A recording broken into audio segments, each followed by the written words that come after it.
Hello guys, I welcome on this ज्ञान गणित channel. आखिर वो वक्त आ गया कैट 2020 जिसका हमें लंबे समय से इंतजार था, जिसके लिए हमने खूब कड़ी मेहनत की है, खूब परिश्रम किया है और डेफिनेटली हमको सक्सेस मिलना है। All the guys, best of luck to all CAT 2020 aspirants and I am going to give one more lecture to you so that आपको थोड़ा सा और हेल्प हो जाए। I am trying my best to give as much as possible. तो आज इस lecture की मैं स्टार्टिंग करने जा रहा हूँ गाइस। सबसे पहले मैं जो क्वेश्चन लेने जा रहा हूँ, ये क्वेश्चन देखिएगा। A can do a piece of work in A days and B can do the same work in B days. Please read this question. अब क्वेश्चन के अंदर दिया, if 1/a in plus 1/b equal to 1/c, where ABC are natural numbers, find the smallest possible number of days the work will be completed if they work alternate days. ठीक है guys, ए किसी काम को ए दिन में कर सकता है, this is given in the question. A can do a piece of work in A days, B can do the same work in B days if 1/a plus 1/b equal to 1/c। Guys, ये एक बहुत important condition होती है। यदि ये condition satisfy होती है 1/a plus 1/b equal to 1/c, where A B C are natural numbers, तो इसका मतलब ये समझ जाया करो कि कोई भी काम को स्टार्ट करे बंदा ए या बी, यदि वो अल्टरनेट डे काम करेंगे तो काम उतने ही टाइम में फिनिश होएगा, कोई फर्क नहीं पड़ेगा। तो क्वेश्चन में बोला है कि find the smallest possible number of days the work will be completed if they work alternate days. तो गाइज, एबीसी नेचुरल नंबर से तो मेरे को ऐसे 3 नेचुरल नंबर सर्च करने हैं कि जो इस कंडीशन को सेटिस्फाई करे 1/a plus 1/b equal to 1/c, यानी कि मेरा ये सी भी नेचुरल नंबर आ जाए। गाइज, आप थोड़ी सी हिट एंड ट्रायल करके निकाल तो सकते हैं, लेकिन मैं अपने एक्सपीरियंस से ये चीज़ जानता हूँ, मेरा टाइम और बच रहा है कि 1/3 प्लस 1/6 यदि आप सॉल्व करें तो सॉल्व करके देखिए क्या आता है। रफ में सॉल्व कर लेते हैं। ये मेरा हो गया 6, 3 2 ज़ा +1, तो ये आ जाएगा मेरा 3/6 यानी कि 1/2। यानी कि मेरे को ये कुछ नंबर मिल गए, a equal to 3, b equal to 6 और c इक्वल टू 2। इसका मतलब इसको देख के ही मुझे ये समझ आ रहा है कि ये मेरा यही एक 3 नंबर हो सकते हैं जिसमें ये कंडीशन सेटिस्फाई हो रही है, और वो भी A B C are natural number. तो इससे कम, इससे छोटे नेचुरल नंबर मुझे नहीं मिल रहे हैं। Find the smallest possible number of days the work will be completed. तो कम से कम कितने दिन में काम खत्म होएगा। तो गाइस, इसको देख के ही समझ आ रहा है कि इसका एक दिन का काम यदि ये 3 दिन में करता है तो एक दिन का काम 1/3, इसका एक दिन का काम 1/6, और दोनों का मिला करके एक दिन का काम 1/2, यानी ये दोनों मिल के करें तो कितने डेज लगेंगे, 2 डेज लगेंगे। गाइज, आंसर 2 नहीं है। इन्होंने बोला है कि smallest possible number of days the work will be completed if they work alternate days. यदि वो ऑल्टरनेट डेज काम करते हैं तो 4 दिन लगेंगे, डबल टाइम लगेगा। So that is my answer. Is that clear? तो ये कुछ फंडा है जो आपके शायद एग्जाम में काम आ जाएगा। इस देखिएगा, if the sum of factors of a number is 403, then the number is definitely divisible by 5, perfect square, a and b both none। अब यहाँ पर 403 एक नंबर है, और वो नंबर क्या है, सम ऑफ फैक्टर्स, किसी नंबर के फैक्टर्स का सम है ये। तो यदि मैं इसका प्राइम फैक्टराइजेशन करता हूँ तो मेरे को डिवाइड किससे होगा, ये 2 से नहीं होगा, 3 से नहीं होगा, 4 से सवाल ही नहीं उठता, 5 से नहीं होगा, 6 से नहीं होगा, 7 से होगा क्या, नहीं होगा, 8 से सवाल नहीं उठता, 9 से नहीं हो रहा है, 10 से नहीं हो रहा है, 11 से नहीं हो रहा है। ये फास्ट करते जाना है चीज़ों को, 12 से होने का सवाल ही नहीं उठता। 13 3 ज़ा 39 1 3, yes yes yes yes yes, 13 × 31, ये मेरे प्राइम फैक्टराइजेशन हो गए। और ये दोनों प्राइम नंबर है और कोई हो नहीं सकती पॉसिबिलिटी। अब इस 13 को मैं लिख रहा हूँ 1 + 3 + 3 स्क्वायर, और इस 31 को मैं लिखने जा रहा हूँ गाइस, क्या लिखना चाहिए, 1 + 5 + 5 स्क्वायर। यस, ये प्राइम नंबर ही लेना रहते हैं। तो 25 + 5 30 + 1 31, तो मेरा नंबर बनेगा 3 स्क्वायर इंटू 5 स्क्वायर। ऐसा ही करते हैं ना अपन, उल्टा सोचो। नंबर यदि ये 3 स्क्वायर कितना हो गया 9, ये 25, 9 जा 225। अब उल्टा सोचो, यदि ये पूछा होता 225 के फैक्टर्स का सम कितना है, तो फिर पहले अपन इसको ऐसा लिखते, फिर इससे अपन ऐसा लिखते, फिर इसको ऐसा लिखते, फिर इसको ऐसा लिख देते। तो यहाँ सारा काम अपने को उल्टा करना है। तो ये मुझे एक ऐसा नंबर मिल गया कि जो डिविजिबल बाई 5 भी है और जो परफेक्ट स्क्वायर भी है। तो आंसर क्या हो जाएगा, ए एंड बी बोथ। नहीं गाइज, ये जल्दबाजी में ऐसी गलतियां मत करना, क्योंकि एक नंबर और मिलेगा, यही जरूरी नहीं कि यही नंबर हो। वो एक नंबर और ऐसा मेरे को मिलेगा इसी 403 से। मैं करके ही बता देता हूँ, यहाँ पर यहीं पे करके बता रहा हूँ। 403 को मैं फिर से लिख रहा हूँ 13 इंटू 31। 13 को मैं लिख रहा हूँ 1 + 3 स्क्वायर, और 31 को मैं लिख सकता हूँ 1 + 2 स्क्वायर प्लस 2³ की पावर 4। ये भी 31 होता है, आप करके देख लीजिए। तो गाइज मेरा नंबर बना 3 स्क्वायर इंटू 2 की पावर 4, यानी कि 9 इंटू 16। 16 9 जा 144। तो बस ये दो ही नंबर बनेंगे, इसके अलावा कोई नहीं बनेगा। तो डेफिनेटली डिविजिबल बाई 5 तो मैं नहीं बोल सकता, क्योंकि ये है मगर ये नहीं है। पर ये दोनों परफेक्ट स्क्वायर हैं, ये जरूर बोल सकता हूँ। So my answer option is B. So this is very important question. थोड़ा बहुत घुमा देते हैं क्वेश्चन को, एग्जाम में ध्यान रखिएगा। बहुत सिंपल क्वेश्चन है एपी सीरीज का। सम ऑफ 4 टर्म दिया है 28, सम ऑफ 8 टर्म दिया है 48, तो सम ऑफ 12 टर्म निकालना है। बहुत ही बचकानी हरकत तो बिल्कुल करना मत यहाँ पर कि 4 टर्म का टोटल 28 है, 8 टर्म का टोटल 48 है, तो दोनों का टोटल कर लें तो वो 12 टर्म का टोटल आ जाएगा, और आंसर है भी सही ऑप्शन में है। तो ऐसा तो करना नहीं है बिल्कुल, है ना। दूसरा तरीका, S4 यानी सम का फार्मूला लगा दो n/2, 2a + n-1 into D. सम का फार्मूला होता है AP के। ये मेरा 28 बन गया। S8 का मतलब बनेगा 8/2, 2a + 7d = 48।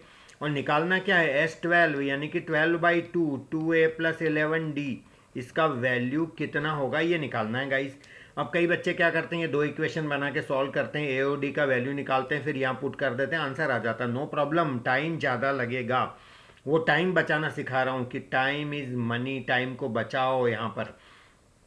अब यहाँ पर देखिएगा 4 टर्म का टोटल 28 है, 1 2 3 4। 4 टर्म का टोटल है 28, और 8 टर्म का टोटल है 48, यानी कि इन आठों का टोटल है 48। इसका मतलब ये बचे हुए 4 का टोटल मिल जाएगा। 48 में से 28 गया तो 20।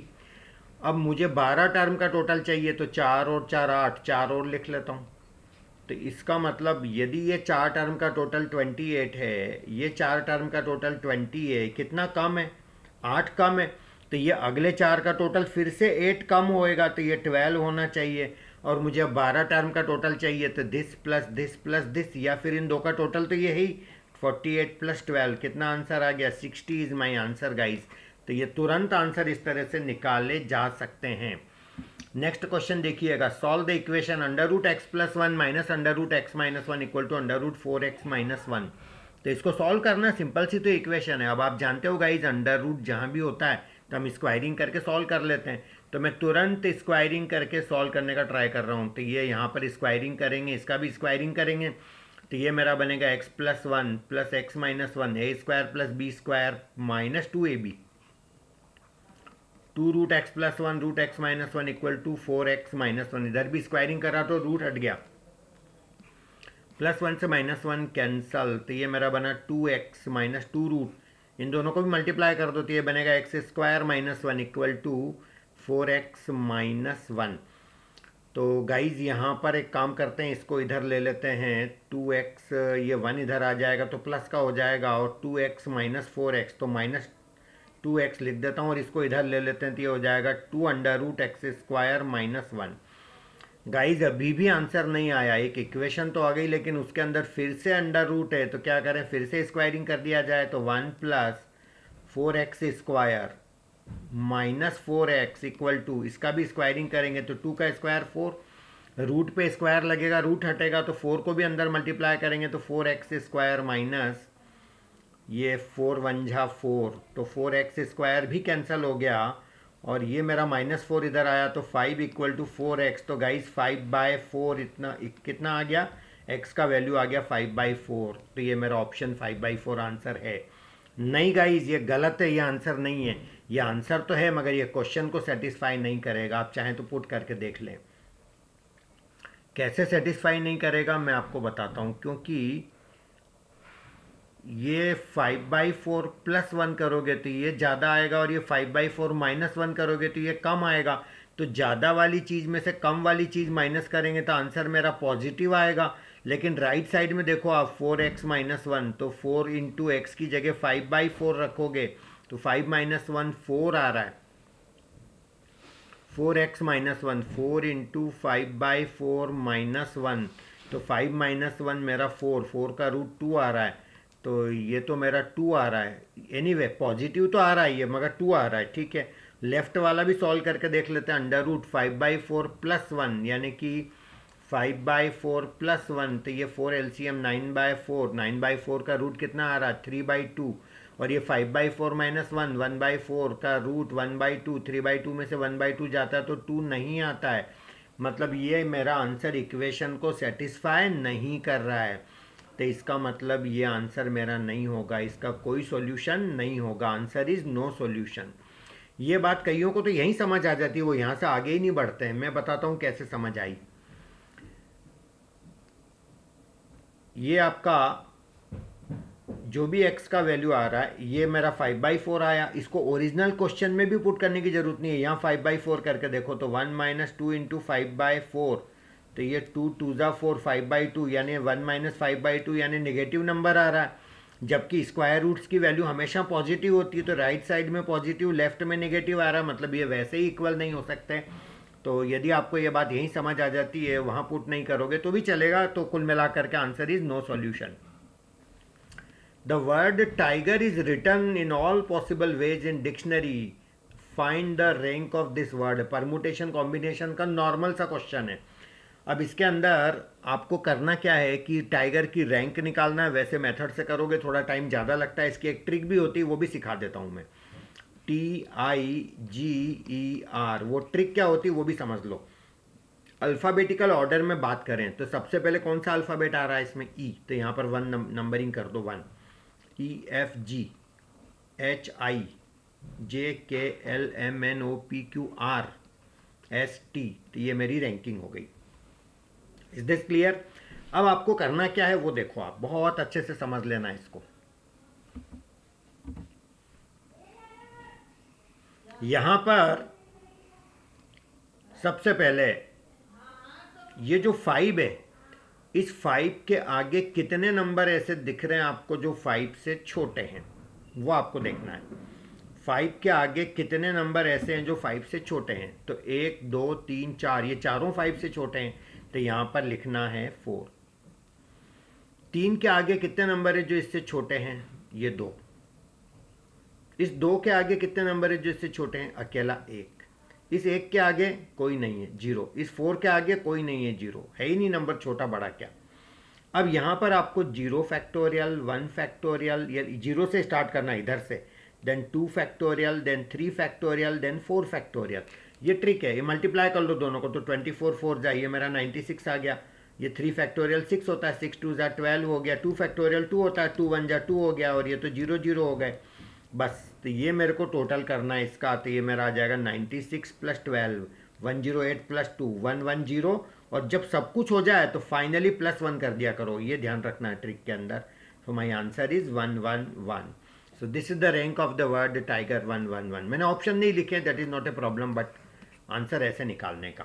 Is that clear guys? चलिए अब प्रैक्टिस कर लीजिएगा अच्छे से इस तरह की। एक क्वेश्चन आपको और समझा देता हूं मैं, एग्जाम में आ गया तो आपको हेल्प करेगा। WOMAN, मान लीजिए ये वर्ड है, इसकी आपको रैंक निकालना है। तो इसमें ए सबसे पहले आ रहा है, फर्स्ट नंबर, ए की रैंकिंग 1। उसके बाद ABCDEFGHIJKLMNO और ये W 5। अब यहाँ पर वही काम करना है जो मैंने सिखाया था। सबसे पहले 5 के आगे कितने नंबर है जो इससे छोटे हैं? 1 2 3 4 4। 4 के आगे इससे छोटे 3 है। 2 के आगे इससे छोटे 1 ही है। 1 के आगे इससे छोटा कोई नहीं है। 3 के आगे कोई नहीं है। बस यहाँ पे 0 factorial, 1 factorial, 2 factorial, 3 factorial, 4 factorial. 4 factorial 24 4 96 plus 3 factorial 6 3 जा 18 प्लस 2 फैक्टोरियल 2 1 जा 2, ये दोनों तो जीरो आ गए, बस टोटल कर लीजिए और लास्ट में +1 जोड़ना, यही लिख देता हूँ मैं +1, ठीक है। चलिए तो यहाँ पर आ जाएगा 96 plus 18 114 plus 2 116 plus 1 117 117 is my answer. तो आपको इस तरह से क्वेश्चंस करते आने चाहिए। चलिए आगे बढ़ते हैं। बहुत अच्छा क्वेश्चन है परमुटेशन कॉम्बिनेशन का। इन n digit number is a positive number with exactly n digits. n digit number is a positive number with exactly n digits. 900 distinct n digit numbers are to be formed using only 3 digits 2 5 7. The smallest value of n for which this is possible is. कई बार हमें question की language समझ नहीं आती, question की language समझने का try करें। n डिजिट नंबर बनाना है, मैं थोड़ी देर के लिए n को 1 लेता हूं, यानी कि मुझे 1 डिजिट नंबर बनाना है। अब 1 डिजिट का नंबर इनमें से ही बनाना, तो मैं नंबर ही कितने बना सकता हूँ? डिस्टिंक्ट नंबर, एक तो 2 बनाऊंगा, एक 5 बनाऊंगा, एक 7 बनाऊंगा, बस। तो कुल मिला के मैं 3 ही नंबर बना पाया, जबकि मुझे नंबर बनाने हैं 900 डिस्टिंक्ट n डिजिट नंबर्स बनाने मेरे को, ठीक है। तो मतलब मैं n को 1 लेता हूँ तो मेरे 900 तो किसी हालत में नहीं बन सकते। n को 2 लेके देखता हूँ, n को 2 लेता हूँ तो मैं कितने नंबर बना सकता हूँ? 2 डिजिट का नंबर बनाना है, n को 2 लेता हूँ तो मैं पहले प्लेस पे 3 तरह से डिजिट चूज कर सकता हूँ, या तो 2 या 5 या 7। दूसरे प्लेस पर भी 3 तरह से ले सकता हूँ, तो मैं 9 नंबर बना पाया, और सारे डिस्टिंक्ट नंबर है। उसमें डिजिट डिस्टिंक्ट है ये नहीं बोला उन्होंने, नंबर सारे डिस्टिंक्ट है। जैसे आप दोनों 2 लिया तो 22, दोनों 5 लोगे तो 55, तो नंबर तो दोनों अलग अलग है ना ये।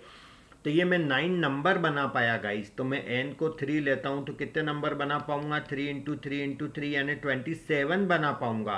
तो माई क्वेश्चन इज दिस कि मुझे 900 नंबर बनाने हैं, तो मेरे को n कितना कम से कम लेना पड़ेगा?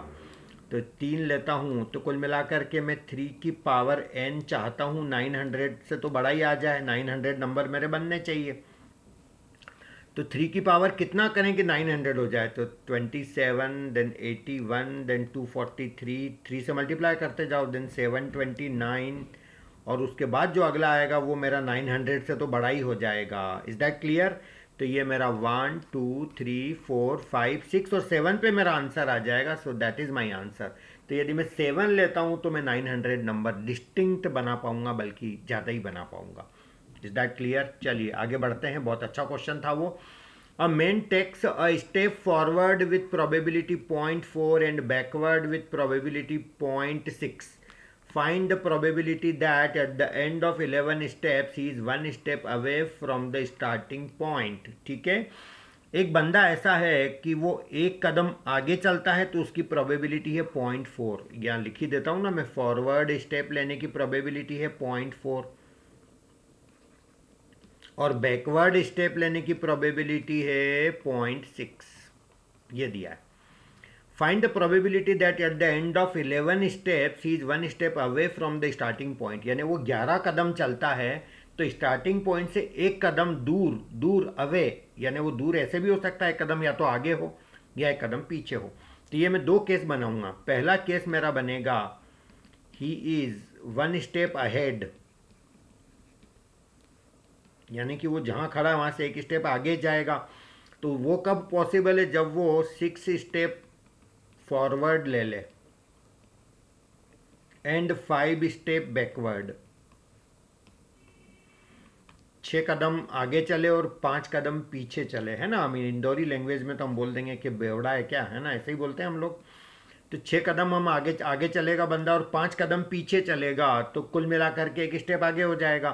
तो इसका मतलब 11 स्टेप यदि वो टोटल लेता है, क्वेश्चन में बोला है, तो 11 में से 6 स्टेप उसको फॉरवर्ड लेना पड़ेगी, तो बाकी 5 तो ऑटोमेटिक बैकवर्ड हो जाएगी।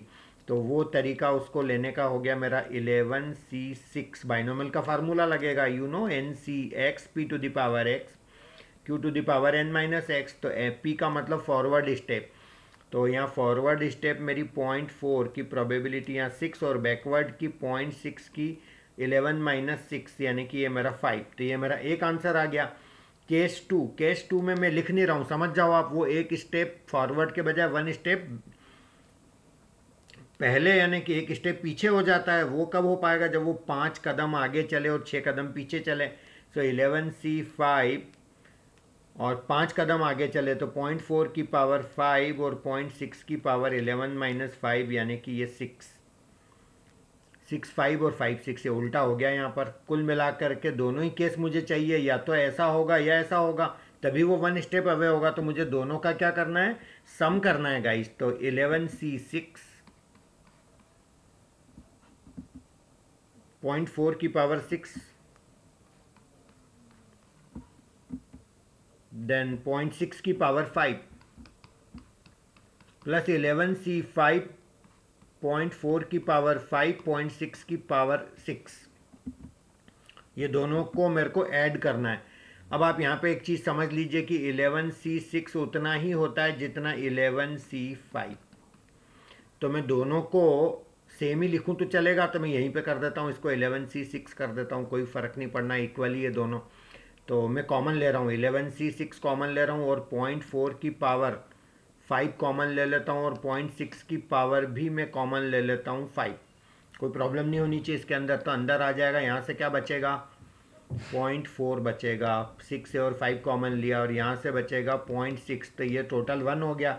इसको लिखने की ज़रूरत ही नहीं है। तो फाइनल आंसर आ गया 11C6 और ये पावर 5 दोनों पे आ रहा था, इकट्ठा ही लगा दो और अंदर 0.4 इंटू 0.6 तो 0.24 आ गया। ये आंसर है 11C6 20.24 की power 5। That is my answer. A dealer mixes tea costing 692 per kg with tea costing 777 per kg and sells the mixture at the rate of 880 by making a profit of 17 integer 1 by 2% on sale price. If he takes cheaper tea 30 kg, then the amount of dearer tea is। पहले question को समझने का try करो कि question में क्या पूछा है, क्वेश्चन क्या कहना चाह रहा है। दो तरह की चाय पत्ती वो मिक्स कर रहा है, 692 वाली और 777 वाली, और वो मिक्सचर को सेल कर रहा है 880 में। और कितना प्रॉफिट कमा रहा है? 17.5%, वो भी किस पे? सेलिंग प्राइस पे। अब पहले अपन इस चीज़ को समझने का ट्राई करते हैं। 17.5% सेलिंग प्राइस पे, इसका मतलब ये हुआ कि यदि सेलिंग प्राइस 100 रुपया है तो उस पर प्रॉफिट हो रहा है 17.5। Yes no? तो क्या मैं इसी बात को ऐसा बोल सकता हूँ, सेलिंग प्राइस यदि डबल 200 है तो उस पर प्रॉफिट हो रहा है 35। बस ये पॉइंट से मेरे को अपने आप को निकालने के लिए मैंने ये ट्रिक लगा ली। तो यदि सेलिंग प्राइस 200 है और प्रॉफिट हो रहा है 35, तो कहना ही से कि यदि मैं इसको 5 से कैंसिल कर लूँ तो ये 7 और ये 40। इसका मतलब यदि सेलिंग प्राइस 40 है तो मेरा प्रॉफिट है 7 रुपया, तो यानी कि मेरी कॉस्ट प्राइस है 33 रुपीज़। Yes no? और सेलिंग प्राइस क्वेश्चन देने वाले ने कितना दिया? 880। तो यदि ये 880 है तो ये कितना होगा? ये निकल जाएगा मेरे को। अब 40 को कैसे इंटू करेंगे 880 आ जाए? तो जीरो का तो कोई लोड ही नहीं है, 22 से मल्टीप्लाई करो, 22 4 ज़ा 88। तो इसको भी कैसे मल्टीप्लाई करेंगे? 22 से। अब 33 को 22 से करना है तो 66 को 11 से कर लो, एक ही बात है। तो ये मेरा आ जाएगा 726 आ गया। तो यानी कि 726 मेरी कॉस्ट प्राइस आ गई। अब मेरे को दो तरह की टी सेल करना है, मैंने मिक्स करी थी, एक तो 692 वाली, एक 77 वाली। और डायरेक्ट उन्होंने नहीं बोला पर मुझे समझ आ गया कि मुझे एवरेज प्राइस क्या मिल रहा है, 726। तो इससे मुझे पता चल जाएगा क्या रेशो में मिलाई होगी। एलिगेशन का फंडा जिन्होंने पढ़ा है तो उनके लिए कोई इशू नहीं, कोई दिक्कत नहीं है। 7 - 6 मेरा 1 हो गया, 7 - 2 मेरा 5 हो गया, और ये डिफरेंस में लूँगा तो 26 और उधर 7 and 8 34 आ रहा है। तो ये 17 से कैंसिल होगा तो 3:2 का मेरा रेशो आ गया। और क्वेश्चन में दिया है कि जो चीपर वाली चाय है, ये वाली सस्ती वाली, ये मेरी है 30 kg, यानी ये मेरा 30 kg है। तो ये कितना होगा? तो जो 3 है वो 30 kg है, तो जो 2 है वो कितना होगा गाइस? 20 kg होगा। That is my answer. तो इससे इजी क्वेश्चन तो आ ही नहीं सकता था गाइस। चलिए आगे बढ़ते हैं। How many numbers from 1 to 90 are divisible by at least one of 2 और 3 और 5? 1 से 90 तक के नंबर में से कितने ऐसे हैं जो कम से कम या तो 2 से डिविजिबल है, या 3 से डिविजिबल है, या 5 से डिविजिबल है? तो अल्टीमेटली मेरे को क्या करना क्या है? मेरे पास एक तरीका तो ये कि मैं 2 से डिविजिबल निकाल लूँ, 3 से डिविजिबल निकाल लूँ, 5 से डिविजिबल निकाल लूँ, फिर वो ये 2 3 के कॉमन निकाल लूँ, 3 5 के कॉमन, 2 5 के कॉमन, वो सब निकाल के फिर वो फार्मूला लगाऊँ लंबा सा सेट थ्योरी का, n A union B union C. तो ऐसा लग रहा है सेट थ्योरी का क्वेश्चन है। ये मेरे पास एक मेथड है, टाइम ज़्यादा लेगा, मुझे अवॉइड करना, ये मैं नहीं करूँगा। दूसरा तरीका मैं आपको बताता हूँ। 90 के प्राइम फैक्टराइजेशन करो तो 2 इंटू 3 स्क्वायर इंटू 5 शायद होता है, 9 5 जा 45। यस, इसका मतलब मेरे को वो नंबर नहीं चाहिए जो 90 के साथ को प्राइम बनाते हैं। Yes no. अब 90 के साथ कितने नंबर ऐसे हैं जो को प्राइम बनाते हैं? तो जो जैसे 2 है, 2 के साथ 90 ले नहीं सकता, वो को प्राइम नहीं बनाएंगे पेयर, क्यों? तो मेरे को ये नंबर जो 2 से डिविजिबल है वो नहीं। कुल मिला करके उसका भी एक फंडा है, 1 माइनस 1/2 फार्मूला होता है को प्राइम कितने 90 के साथ। तो ये मेरा बनेगा 1 माइनस 1/2, 1 माइनस 1/3, 1 माइनस 1/5। कई लोग ऐसा सोचते हैं, मैं आपको बता रहा हूँ ये सही है या गलत सोच। तो ये 1/2, 2/3, 4/5, 2 से 2 कैंसल, 3 से कैंसल होगा तो ये 30, 5 से कैंसल होगा तो 6, 6 4 जा कितना आया 24। तो 24 नंबर ऐसे हैं जो 90 के साथ को प्राइम है।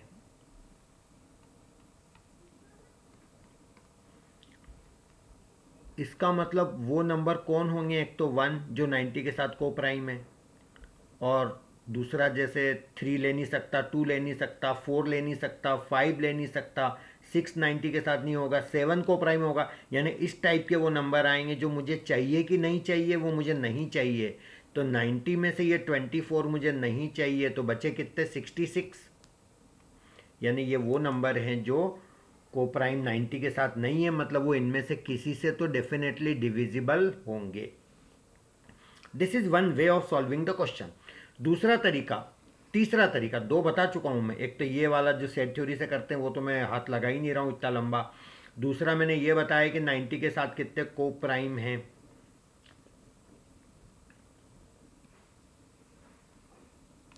तीसरा तरीका मेरा ये है कि 1 से 90 तक के नंबर हैं, तो 90 जो नंबर है उनमें से 2 से डिविजिबल यदि मैं निकाल लूं, वो 45 होंगे, क्योंकि हर एक छोड़ के 2 से डिविजिबल है, जैसे 2 4 6 8 ऑल्टरनेट। तो बचे कितने मेरे पास? 45 बचे। अब जो 45 नंबर बचे वो ये वाले होंगे, 1 3 5 7 9 ऐसे।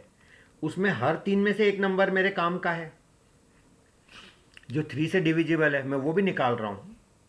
1/3 इसका यानी 15 गया, तो बचा 30। अब कौन से नंबर बचे? जो 2 से डिविजिबल वो भी निकाल लिया मैंने, 3 से डिविजिबल भी निकाल लिया, तब ऐसे बचे 1 2 गया, 3 गया, 4 गया, 5 7 8 गया, 9 गया, क्योंकि 3 के मल्टीपल निकल गए, 10 गया, 2 के मल्टीपल निकल गए, 11, इस टाइप से आएंगे 13। अब ये इनमें हर 5 में से एक नंबर अपना 5 का मल्टीपल होगा, तो वो यानी कि इसका 1/5 कितना हुआ 30 का 6, वो निकाल दो तो कितना है 24। तो सब निकालने के बाद 24 नंबर ऐसे हैं जो मेरे काम के नहीं हैं। तो मेरे काम के नंबर कितने हुए? 90 minus 24। Again my answer is 66 guys. तो आप किसी भी तरह से सॉल्व करें बट आंसर मिल जाएगा, मंजिल तक पहुंच जाएंगे। चलिएगा ये क्वेश्चन देखिए। The radius of a circular metal sheet is 28 metre. Its quarter part is converted into cone. Find the volume of the cone. Straight forward question है। अब यहाँ पर देखो ये मेटल शीट किस टाइप की है? सर्कुलर, ये सर्कल ही बना देते हैं ना, ये सर्कुलर। उसका रेडियस दे रखा 28, उसका क्वार्टर पार्ट हमने निकाला, यानी कि ऐसा ऐसा एक पार्ट हमने निकाल लिया, क्वार्टर पार्ट ये वाला। अब पहले ये लेंथ निकाल लिया जाए। 2 पाई आर इसका पूरा होता है, 2 इंटू पाई कितना 22/7 इंटू आर, रेडियस कितना दिया इसका 28। 2 पाई आर यदि पूरी लेंथ है तो इस क्वार्टर पार्ट की ये बाउंड्री की लेंथ हो जाएगी डिवाइडेड बाय 4। तो ये 7 4 जा 28, 4 से 4 कैंसिल, 22 2 जा 44, 44 मीटर लेंथ आ गई इसकी, इस वाले पार्ट की। इसको मैं अलग से भी निकाल देता हूँ ऐसे। ये मेरा सर्कल का क्वार्टर पार्ट है, 44 इसकी ये वाली लेंथ है। I hope that is clear. अब मैं क्या कर रहा हूँ कि इसको फोल्ड करके ऐसे कोन बना रहा हूँ। मैं कोन बनाऊंगा तो ये बाउंड्री से ये बाउंड्री मिल जाएगी, फोल्ड करेंगे तो आई होप आप इमेजिन कर पा रहे होंगे।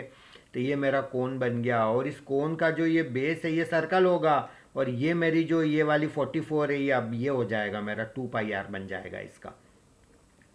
और ये जो मेरा इसका रेडियस था वो मेरा स्लेंट हाइट बन जाएगा, और रेडियस कितना था इसका 28, तो ये मेरा 28 इसका स्लेंट हाइट बन गया।